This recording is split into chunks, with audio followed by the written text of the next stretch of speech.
The WOW signal. In the silent void of deep space, stars shimmer against infinite darkness. To us, it seems quiet. But every second, the universe pulses with invisible waves, signals we cannot see. Back on Earth, in the summer of 1977, one of those signals broke through. In Ohio, the Big Ear radio telescope sat scanning the skies, part of an ambitious project to detect radio signals from intelligent life beyond our planet. Inside its control room, machines quietly recorded streams of data, while astronomers like Jerry Ehman combed through the results. Then one day, something stood out. A strange sequence of letters and numbers, 6EQUJ5. Ehman leaned closer, stunned. He circled the printout in red pen, and beside it wrote a single word: WOW. That scribbled word would give the WOW signal its name and cement its place in scientific history. The signal lasted just 72 seconds, the exact time the telescope was able to observe a specific point in the sky before Earth's rotation moved it along. But in that brief moment, something extraordinary happened. The signal wasn't random. It was incredibly strong, more than 30 times louder than the usual background noise of space. And even more intriguing, it came from a very precise frequency, 1,420 megahertz. That number matters.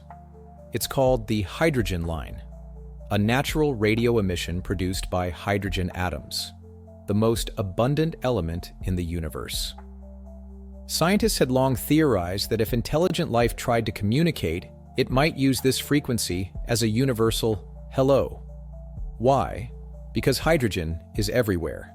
A civilization advanced enough to send radio signals would almost certainly know about it.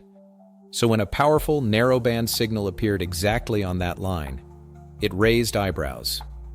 The telescope's design allowed for only a short detection window, so when the signal ended after 72 seconds, it wasn't necessarily because the source stopped. It might have simply passed out of view. Researchers tried to redetect it.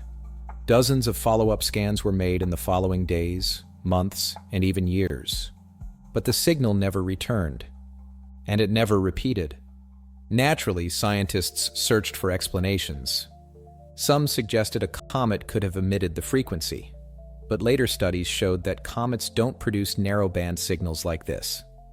Others thought it might be a satellite reflection or even a military transmission, but nothing known at the time lined up. What made the signal especially strange was how clean and focused it was. Nature doesn't tend to work like that. It was narrow band, just like the transmissions we humans use when we deliberately send signals, like from a radio tower. That led to a tantalizing possibility that it was artificial. Could it have been a transmission from another civilization? No one could say for sure, and no one still can.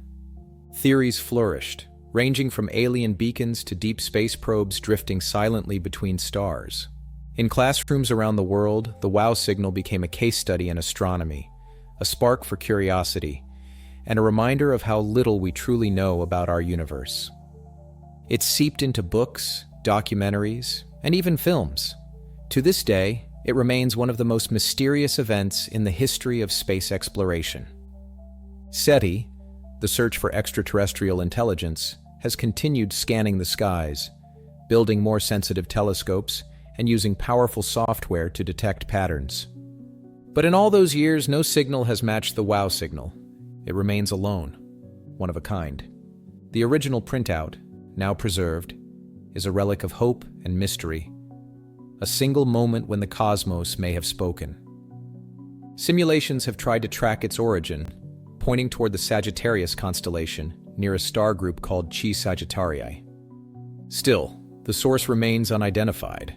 Some scientists have asked, are we even looking in the right direction anymore? What if we already passed the message by? Or worse, what if that was the only one we were ever going to get? Today's telescopes are smarter, faster, and more sensitive. But even with modern technology, the signal has never reappeared. As time passes, so does the chance of confirmation. Yet hope remains, because even though the signal was brief, its impact was lasting. It reminded us that we are small, that we are listening, and that the universe may have more to say. Back in 1977, Jerry Ehman didn't expect to make history. He was doing routine analysis. But the wow signal found him anyway. And maybe that's what makes it so powerful. A whisper from the stars, captured by accident, and never heard again.